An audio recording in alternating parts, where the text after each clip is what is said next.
Organizations today that have greater amounts of storage capacity not only still rank managing data growth and improving backup and recovery as their top overall IT priorities, but they are significantly more likely to be hiring storage administrators. Does this mean that advanced storage features designed to optimize the management and protection of data are not living up to their billing? Or that these organizations simply aren't using them effectively?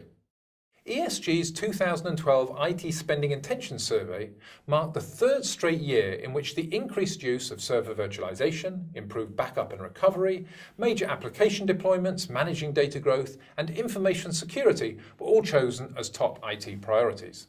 However, managing data growth vaulted to the top overall spot among organizations that have at least 500 terabytes of storage capacity. Similarly, there is a greater emphasis on improving backup and recovery processes among these respondents. This suggests that despite a plethora of advanced storage management and data protection tools, organizations with higher storage capacities are still struggling to keep up.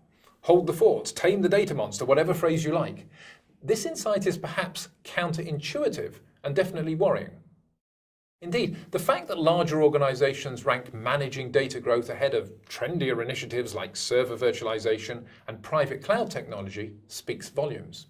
Of course, data growth invariably results in a need for more overall storage capacity, but another consideration for managing such growth and storage technologies in general is the necessity for increased skilled human interaction.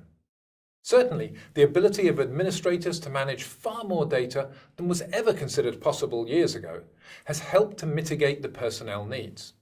And the support of advanced and often automated functions within storage systems has helped to mitigate it further. That said, the link between overall capacity and the number of people required for the task still exists. The fact that organizations with at least 500 terabytes of total storage capacity are twice as likely as those with less than 50 terabytes to hire additional storage administrators in 2012 clearly reinforces the idea that data growth is still outpacing the abilities of the technology deployed to manage it. And although the amount of storage an individual can manage these days far exceeds what once was the case, increasing headcount is still being used as a method for managing data growth. Now, at first glance, these statements may not seem so strange. After all, it seems natural that larger organizations would experience challenges with data and capacity scale. However, one might easily and understandably assume that they also have extensive and probably modern infrastructures, thereby owning and utilizing systems with advanced features and functionalities designed to mitigate the issues of large-scale data management, such as automated tiering, provisioning, or improved utilization. So, either storage features are not delivering on their value propositions, or organizations are not using these technologies effectively or at all.